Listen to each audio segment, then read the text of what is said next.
Please click like and subscribe and that little notification bell for the next episode. And we're heading for the old 1932 Standard Oil Station. And here we are at the Standard Oil gas station in Odell. And here's the old-fashioned gas pump where they would pump the oil, gasoline into the tank above and then like gravity fill your tank. We're inside the Standard station right now. This is the way a garage used to look back in the day. And the testing equipment and hydraulic pumps and tools of trade back in the day. Then we went to Pontiac. Oh, one of my favorites. Lots of murals. Everybody's got to go to Pontiac. Murals galore. Pontiac is a true town that celebrates Route 66. Yeah. Hi, welcome to Pontiac, and this is the world's largest Route 66 shield mural. This is actually the first in our mural series. It's on the back of the Route 66 museum, and I'm actually standing on original Route 66 brick. We've had horse and buggies, we've had a little bit of everything pull up here on the brick, and families that come out and just take their picture right here at the mural. We're outside of the Route 66 Hall of Fame Museum with Jim Jones. And Jim Jones, you run this? I'm just the tour director. You're tour director. Now the vehicles will be on display for X number of years. They haven't decided yet. Right now we have 10 of these cars on display throughout our downtown area, and we have 3 pickup trucks. We had local artists who were very talented, and we asked them if they would do an art project for us, and this is one of the art projects, and this one depicts the old Pontiac drive-in and all of the history of that drive-in. This one here was actually done by the Pontiac Township High School, and they did some of their renditions of Mount Rushmore, and we have the Chicago Cloud Gate, more commonly known as the Bean, and different travels all across the country here. Artists that participated in creating this actually signed the inside of it.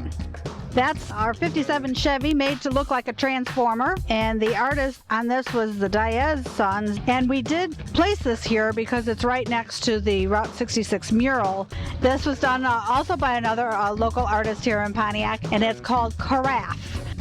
We're inside the Route 66 Hall of Fame Museum in Pontiac, talking to Mr. Campanelle, who is a very established photographer of the road. The photograph that you're looking at now is right as you cross into Oklahoma from New Mexico, and it's just an old abandoned alignment of Route 66. It has another alignment, parallel one that rather closely.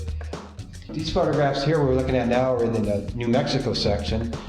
Mainly the Motel Safari. There is a place over in Tucumcari, and this Route 66 monument is just a piece of artwork alongside the road there, also in Tucumcari. So now we're in another section of the museum here, up in the upper levels of it, and actually we're in a section that has the Texas and Arizona photographs. And here's that picture I was talking about with the crutch in the window in Landridge, Texas, basically a ghost town now. Landridge, Texas. What town was that near? That's down the road from Adrian, which is a halfway point, Yep. and in the Vega area, Vega, Texas. Yeah, we have the wigwams here, which are 2 locations along Route 66 still, one out San Bernardino, California. These happen to be in the Holbrook, Arizona area. Hello, we're in Jack Murphy's little war exhibit here in the museum. This is a Livingston County War Museum here in Pontiac, and we opened 6 years ago, and we kind of tie in with the Route 66 Museum. Every uniform here represents a human being. We try to personalize every uniform you see on display with the name of the person that wore it, when they served, and what they did. This is a fellow by the name of Don Ely, and Don served in World War II in the Pacific. And right next to him in the green uniform is his son, who was a Vietnam veteran. This young man was killed by a kamikaze plane diving into their ship, and he had enlisted before he was old enough, and he died at 17 years old. Dick Pierce was killed in the Philippines, World War II. He was with the 7th Infantry Division.